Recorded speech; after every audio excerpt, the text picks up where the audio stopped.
La mejor amiga de mi esposa inventa un rumor sucio sobre mí y me amenaza con revelarlo si no le pago sus deudas.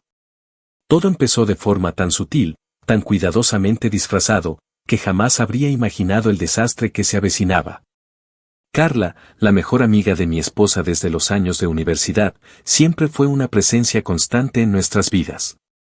Estaba en nuestras fotos familiares, en nuestras cenas de aniversario, en los cumpleaños de nuestros hijos, e incluso en los momentos en que ni siquiera habíamos invitado a nadie. Para mi esposa, Carla era más que una amiga, era su hermana del alma, su confidente, su pilar emocional. Nunca sentí celos de esa cercanía ni sospeché de sus intenciones porque, sinceramente, siempre la vi como alguien inofensiva, algo entrometida tal vez, pero aparentemente inofensiva. Desde que me casé con Mariana, su amistad con Carla no solo se fortaleció, sino que adoptó un lugar central en la dinámica de nuestro matrimonio. Carla opinaba sobre todo, desde la decoración de nuestro hogar hasta las decisiones profesionales de Mariana. Y aunque al principio me parecía una forma curiosa de amistad, con el tiempo me resigné a su omnipresencia. Lo hacía en un tono tan ligero, tan disfrazado de preocupación y cariño, que oponerse a su influencia era casi visto como un acto de agresión. Mariana siempre decía que Carla era como su brújula emocional y que, sin ella, se sentiría perdida. Yo lo acepté. No por sumisión, sino por amor a mi esposa y por respeto a la historia de amistad que compartían. Sin embargo, nada me preparó para el momento en que Carla se quitó la máscara.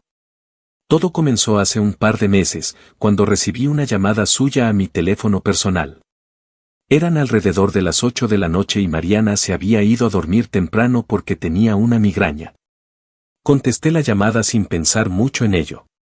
Carla me saludó con su tono habitual, uno de esos saludos fingidamente alegres que apenas ocultan la incomodidad de quien no está acostumbrado a dirigirse a ti directamente. Me dijo que necesitaba hablar conmigo de algo delicado, que prefería que no le contara nada a Mariana y que por favor no malinterpretara lo que estaba a punto de decirme. Aquella introducción ya me pareció sospechosa, pero guardé silencio. En un tono cargado de urgencia, me explicó que estaba pasando por una situación financiera complicada. Que había contraído unas deudas que no podía pagar y que necesitaba con urgencia una cantidad de dinero bastante elevada. Cuando le pregunté por qué me pedía a mí esa suma, siendo que yo apenas tenía trato directo con ella, me respondió que lo hacía porque no quería preocupar a Mariana y que sabía que yo tenía la posibilidad de ayudarla. Me dijo que no quería arrastrar a su mejor amiga a su infierno personal y que me pedía el favor como familia. En ese momento, algo dentro de mí se tensó. No solo por el descaro con el que me pedía dinero, sino por la manera calculada en que usaba su relación con Mariana como escudo. Le respondí con toda la calma posible que no podía prestarle esa suma de dinero, y que, sinceramente, no me sentía cómodo ocultándole nada a mi esposa. Carla no respondió de inmediato. Guardó un silencio largo, incómodo, y luego dijo en un tono más frío que jamás le había escuchado, entonces prepárate para las consecuencias. Colgó antes de que pudiera decir algo más. Al principio, me quedé paralizado, intentando racionalizar lo que acababa de ocurrir.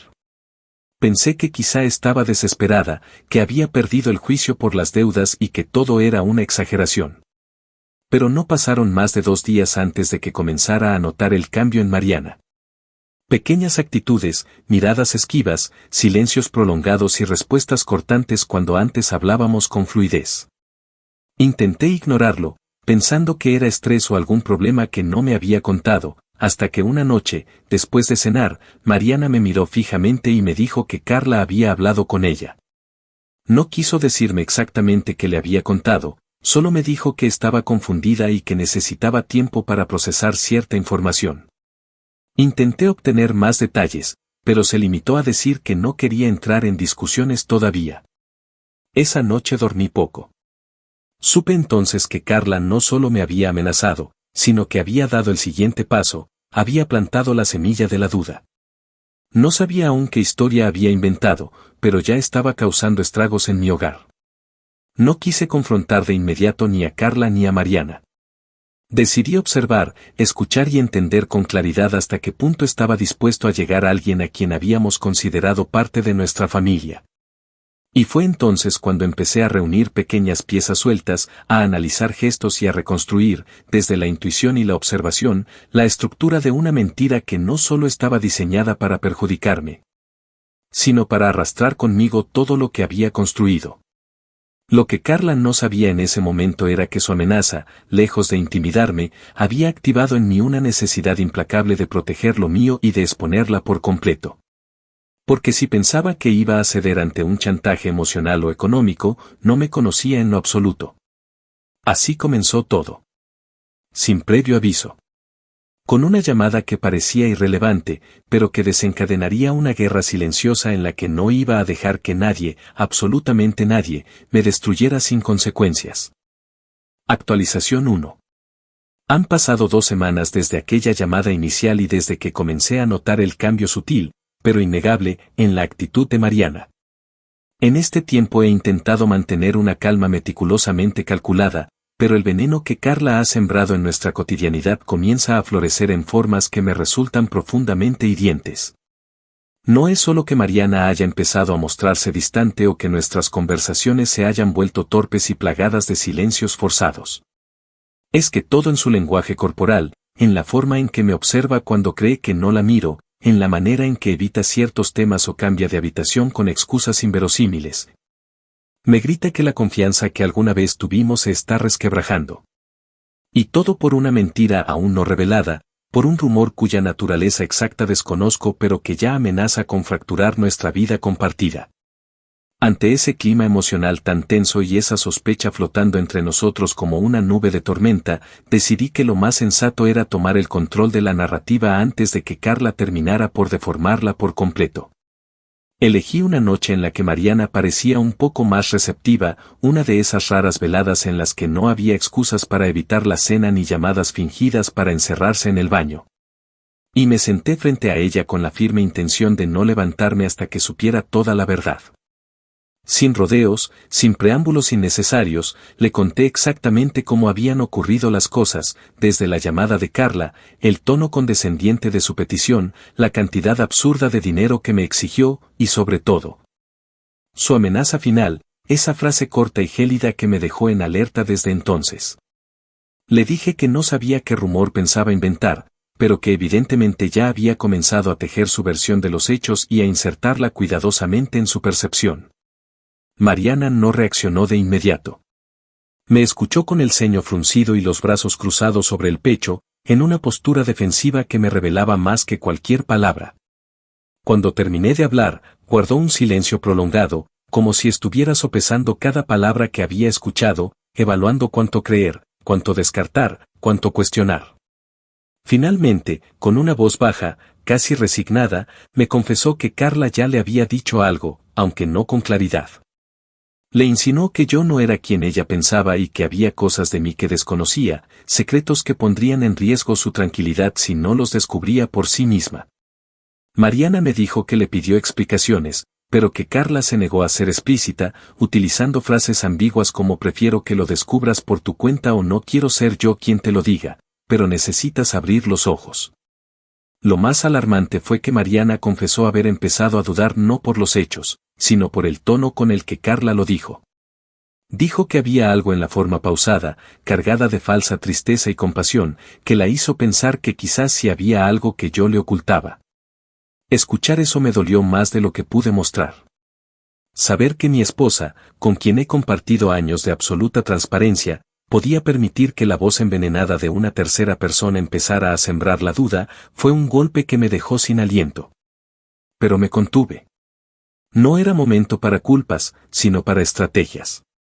Le pedí que confiara en mí, que por favor no dejara que los silencios ambiguos de Carla tomaran forma dentro de su mente, y que cualquier cosa que creyera, necesitaba contrastarla conmigo, cara a cara. Sin permitir que las insinuaciones tomaran el lugar de las verdades.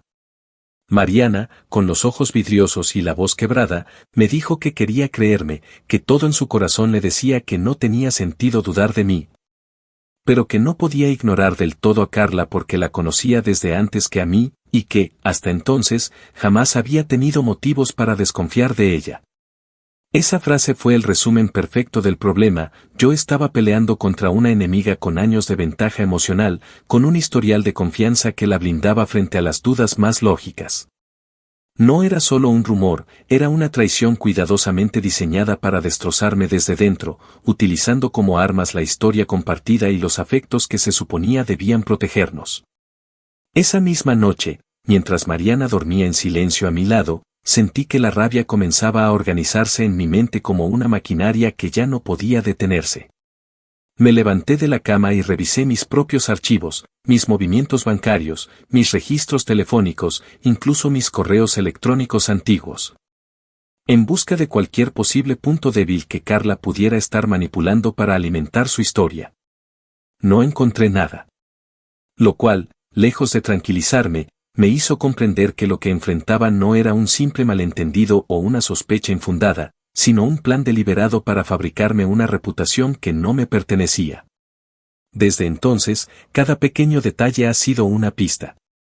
El comportamiento errático de Carla en redes sociales, sus publicaciones indirectas con frases como "hay personas que solo aparentan ser buenas" o "el tiempo pone todo en su lugar", han comenzado a confirmar que esto no es algo espontáneo. Ella está preparando el terreno para escalar su mentira, para convertirla en verdad a fuerza de repetición. Mi entorno comienza a percibir algo, aunque nadie se atreve aún a preguntarlo abiertamente. Pero lo sé. Lo intuyo en las miradas, en las ausencias, en las llamadas que no llegan. Estoy decidido a desmantelar esta mentira desde sus cimientos. No solo por mí, sino por Mariana, por mis hijos, por la paz que tanto nos ha costado construir. Porque si Carla cree que puede usar el poder de sus vínculos emocionales para manipular la realidad, entonces ha subestimado profundamente mi capacidad para destruirla con la verdad. Esto ya no es una advertencia, ni una amenaza. Es una guerra declarada. Y estoy dispuesto a llegar hasta el final. Actualización 2. Ha transcurrido poco más de un mes desde aquella conversación nocturna con Mariana, y durante ese tiempo, los acontecimientos no han hecho más que agravarse. Lo que comenzó como un rumor tácito, una amenaza envuelta en ambigüedad, se ha transformado en una narrativa completamente fabricada. Pero dicha con tal precisión emocional y con un envoltorio tan cuidadosamente manipulado que, para quienes solo conocen la superficie de nuestra vida, empieza a resultar creíble. Carla ha cruzado una línea definitiva, ha comenzado a divulgar abiertamente su versión de los hechos entre el círculo más íntimo de Mariana, apoyándose en su cercanía con ellos y en la supuesta autoridad moral que le da haber sido testigo de nuestra relación desde el inicio. No fue una revelación explosiva ni repentina, sino una filtración sutil, meticulosa, como una fuga lenta que al principio apenas se nota, pero que pronto inunda todo. Mariana y yo fuimos enterándonos de estas mentiras a través de los susurros que otros dejaban escapar sin querer, una tía suya que comentó que ojalá yo no estuviera metido en cosas raras. Una amiga del trabajo que evitó invitarme a una cena que antes habría sido impensable sin mi presencia, incluso un primo lejano que escribió un mensaje ambiguo en sus redes, dando a entender que las máscaras siempre caen. Todo ello comenzó a evidenciarse en patrones repetitivos de distancia, evasión y duda, como si Carla se encargara de administrar su dosis de veneno en pequeñas cantidades, suficientes para envenenar el ambiente pero no tan obvias como para ser inmediatamente confrontadas. La versión que Carla ha decidido construir sobre mí es tan absurda como elaborada.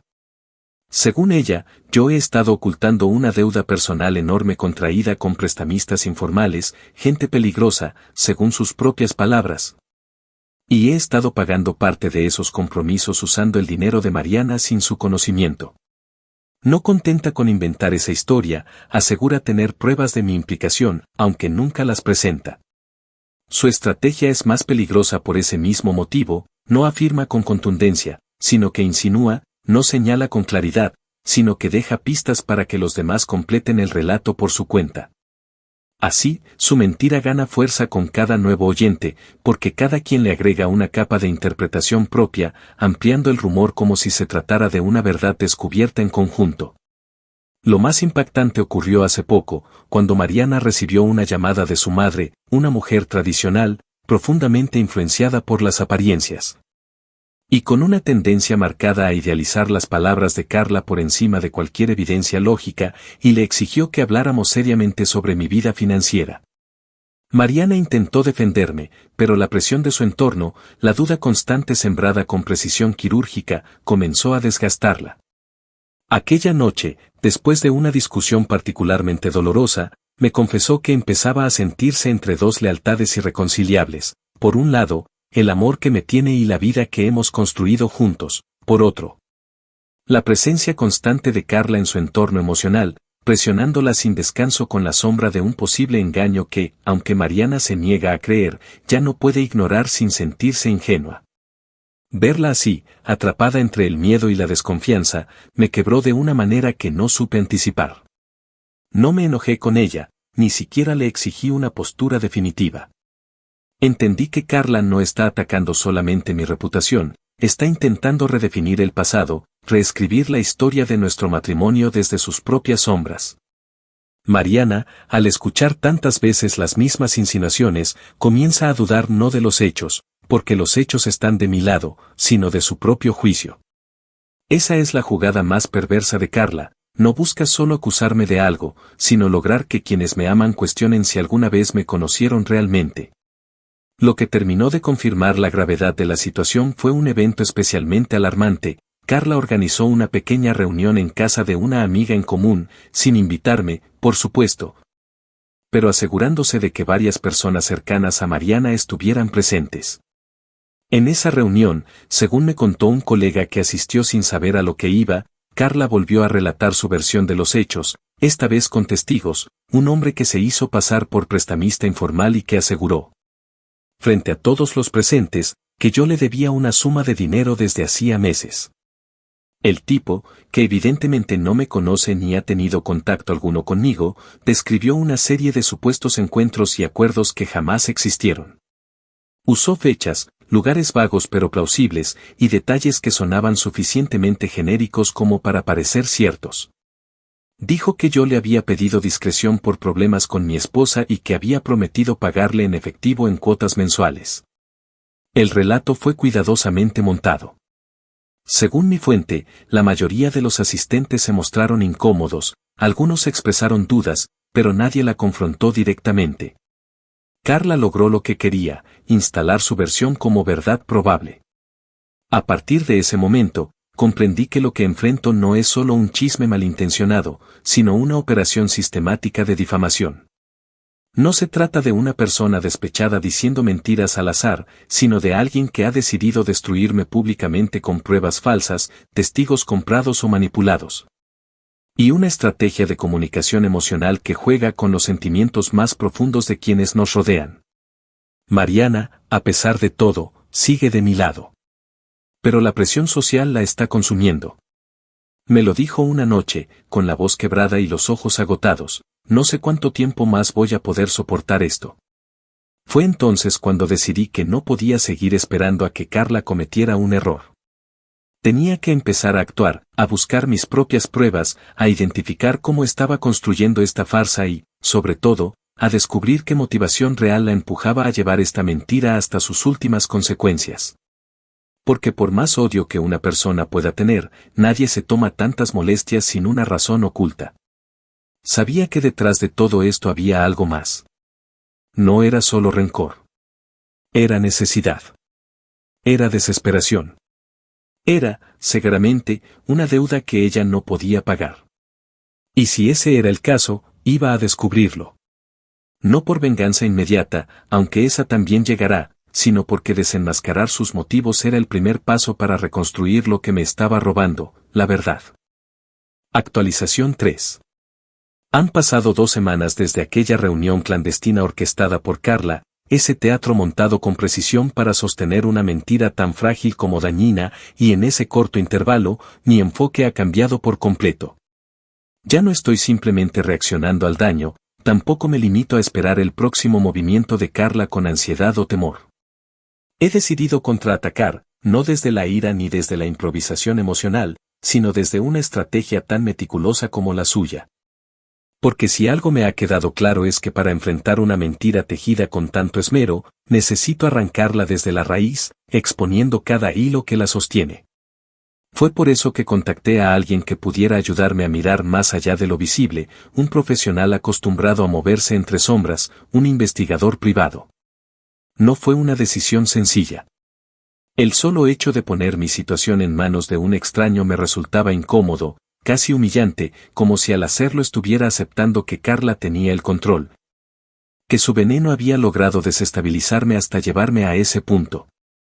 Pero la realidad era que ya no se trataba solo de limpiar mi nombre, había que proteger a Mariana, preservar nuestra integridad como pareja y, sobre todo, devolverle a ella una verdad que ya no podía ver con claridad.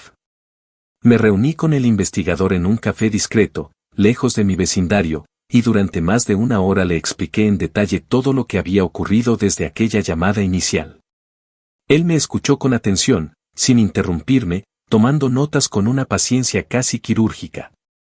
Cuando terminé, me dijo con naturalidad que lo que describía tenía todos los indicios de una extorsión emocional con posibles fines económicos, y que era altamente probable que Carla no estuviera actuando sola. En menos de una semana, aquel hombre comenzó a enviarme fragmentos de información, pequeñas piezas que, poco a poco, fueron armando un rompecabezas mucho más turbio de lo que había imaginado. Me mostró capturas de pantalla de conversaciones entre Carla y un número desconocido, donde ella se refería claramente a mí como el imbécil que va a pagar por todo. En esos mensajes, Carla mencionaba que no podía sostener la mentira por mucho tiempo más y que si él no suelta la plata, nos vamos con todo. Descubrimos que el supuesto prestamista que había hablado en su reunión no era otra cosa que un cómplice, un hombre al que Carla realmente le debía dinero.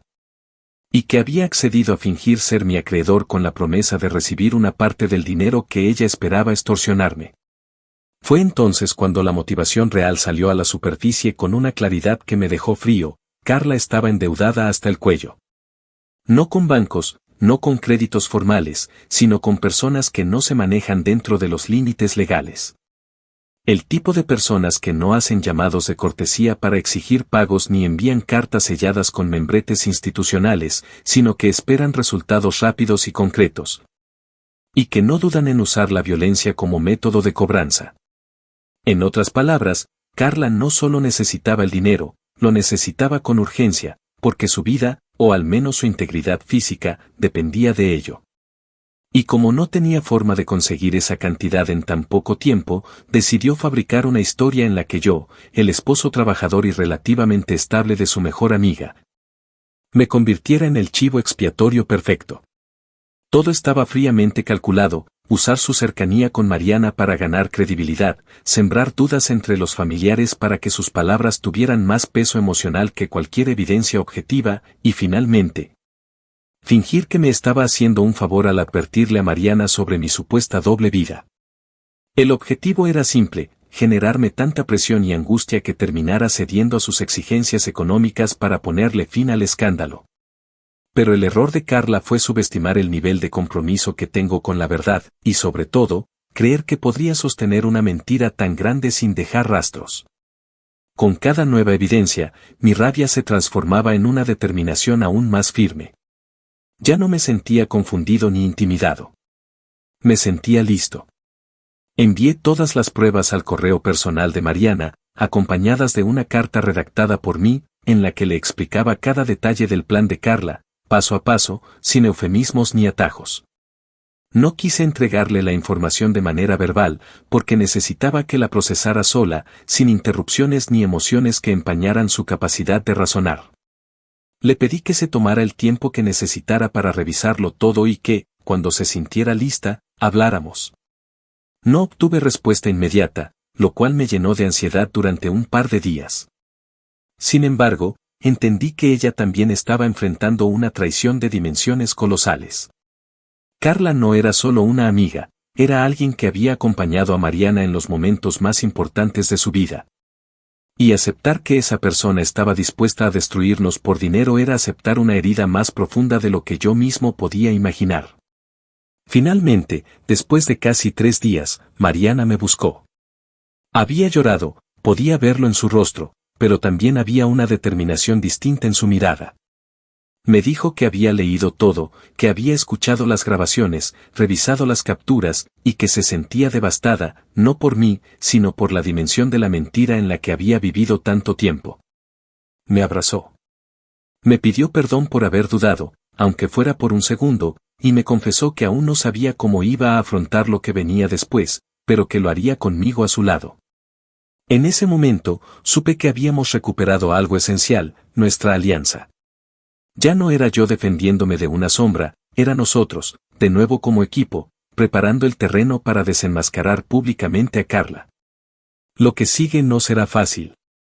Carla ya ha visto de lo que soy capaz y, seguramente, no se quedará de brazos cruzados. Pero ahora tengo un arsenal de pruebas, el respaldo de Mariana, y la certeza de que ya no estoy luchando por salvarme solo. Estoy luchando por restaurar la verdad, por recuperar nuestra dignidad como familia, y por asegurarme de que cada mentira dicha en mi contra tenga un precio tan alto que nadie vuelva a intentar algo así jamás.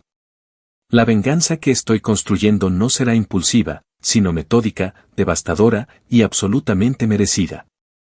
Porque si Carla quiso jugar con fuego, ahora deberá enfrentar las consecuencias de haberse quemado con su propia mentira. Actualización 4.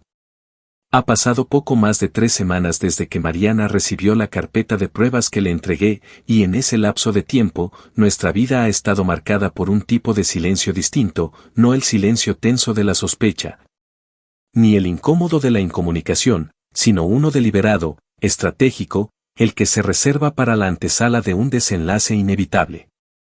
Durante esos días nos dedicamos, con una calma que a ratos nos parecía extraña incluso a nosotros mismos, a ordenar las piezas del rompecabezas que Carla había construido con tanto empeño. Pero sin imaginar que al final terminaría atrapada por su propia obra.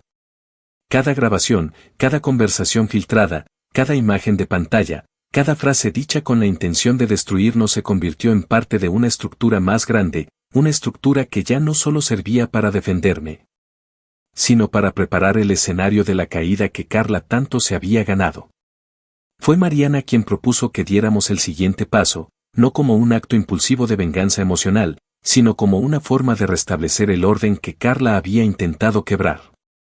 Dijo, con una claridad que me sorprendió, que necesitaba mirar a su familia a los ojos, necesitaba que ellos supieran que no se había equivocado al elegirme como esposo, que no había vivido engañada, que no era una mujer incapaz de discernir entre la lealtad y la manipulación.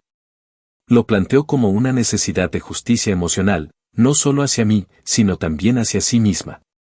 No quería permitir que la imagen de Carla como la amiga preocupada siguiera flotando en la narrativa familiar, cuando en realidad había sido ella quien, por desesperación o por codicia, estuvo dispuesta a destruirnos a ambos sin el menor remordimiento. Decidimos entonces convocar una reunión en casa de sus padres, un espacio que, a lo largo del tiempo, había sido centro de muchas celebraciones familiares, pero que ahora se convertiría en el escenario donde se revelaría la verdad con una crudeza ineludible. Mariana se encargó de hacer las llamadas, de citar a quienes habían escuchado el rumor de boca de Carla, a quienes se habían distanciado de mí, a quienes empezaron a mirarnos con una sombra de duda en los ojos. La convocatoria fue directa pero sobria, sin dramatismos innecesarios, solo dijo que teníamos algo importante que aclarar, algo que afectaba profundamente nuestra relación y que necesitábamos contar en persona. Y, como era de esperarse, Carla también fue invitada. Lo hicimos no por ingenuidad, no porque esperáramos una confesión o una confrontación constructiva, sino porque queríamos que supiera que ya no tenía el control del relato y que estábamos listos para desmontar su versión con hechos irrefutables. El día de la reunión, la casa de mis suegros estaba cargada de una tensión que podía sentirse en cada gesto. Las miradas eran esquivas, los saludos formales, los silencios más prolongados de lo habitual. Muchos de los presentes estaban ahí por compromiso o por simple curiosidad morbosa, otros porque realmente sentían que algo grave se avecinaba. Mariana fue quien tomó la palabra primero. Se mantuvo de pie, en el centro del salón, sin llorar, sin tambalearse, con una firmeza que parecía brotarle desde una herida que ya había dejado de sangrar. Explicó todo desde el inicio, sin omitir los momentos en que incluso ella dudó, sin ocultar su dolor por haber sido manipulada emocionalmente por alguien a quien consideraba una hermana. Luego, fue mi turno. Con la ayuda del investigador, proyectamos en una pantalla los audios donde Carla hablaba abiertamente de sacarme dinero a toda costa. Los mensajes donde negociaba con su cómplice la puesta en escena del supuesto prestamista y las conversaciones donde se refería a Mariana con un desprecio apenas disimulado, como la tonta que va a tragarse todo. Las reacciones no se hicieron esperar. La madre de Mariana, quien había sido una de las más firmes creyentes en la versión de Carla, se llevó ambas manos a la boca en un gesto de incredulidad paralizada. Su padre, siempre más reservado, bajó la mirada al suelo, avergonzado por no haberme dado el beneficio de la duda. Algunos de los presentes, incapaces de procesar el nivel de manipulación, simplemente se retiraron del salón sin decir palabra. Otros se quedaron sentados, atónitos. Como si necesitaran más pruebas para convencerse de que todo lo que habían creído era una mentira cuidadosamente sostenida por una voz que había abusado del afecto y la cercanía para obtener algo tan mezquino como dinero. Carla, por su parte, no apareció. No dio la cara. No llamó. No escribió. No envió ninguna excusa. Sabíamos, por un contacto común, que había recibido la invitación y que, al enterarse de la naturaleza de la reunión, se limitó a decir que no pensaba prestarse para teatros y que ya no tenía nada más que decir. Esa ausencia confirmó, sin necesidad de palabras, todo lo que habíamos mostrado. El silencio se convirtió en su sentencia más clara. Al finalizar la reunión, Mariana respiró profundamente y me tomó de la mano. No dijo nada. No hacía falta. En ese momento, entendí que habíamos cruzado el umbral. Ya no se trataba solo de limpiar una reputación manchada, sino de marcar un precedente. No todo puede quedar impune, no todo puede ser perdonado bajo el pretexto del cariño mal entendido. Poco después de esa tarde, comenzamos a recibir mensajes de disculpas. Personas que nos habían dado la espalda sin preguntar, que habían asumido la culpa en base a insinuaciones, comenzaron a retractarse, algunos con vergüenza sincera, otros con excusas poco convincentes. Pero ya nada de eso importaba. Lo esencial era que Mariana había recuperado la certeza de quién era yo, y yo, a mi vez, había recuperado la confianza en que la verdad, aunque tarde, siempre tiene una forma de imponerse. Sin embargo, la historia no termina ahí. Porque aunque públicamente expusimos la mentira y emocionalmente reconstruimos los cimientos de nuestra vida, Carla sigue libre. Sus actos siguen sin consecuencias formales. Y eso, por mucho que hayamos sanado, sigue siendo una herida abierta. Por eso, el siguiente paso está en marcha. Mariana está de acuerdo. No como un acto de venganza por sí solo, sino como una responsabilidad frente a lo que significan sus actos, difamación, calumnia, extorsión. Tenemos las pruebas. Tenemos los testimonios. Tenemos la voluntad. Porque alguien que estuvo dispuesta a destruir a quienes la consideraban familia solo para saldar sus deudas con prestamistas ilegales, no puede quedar impune.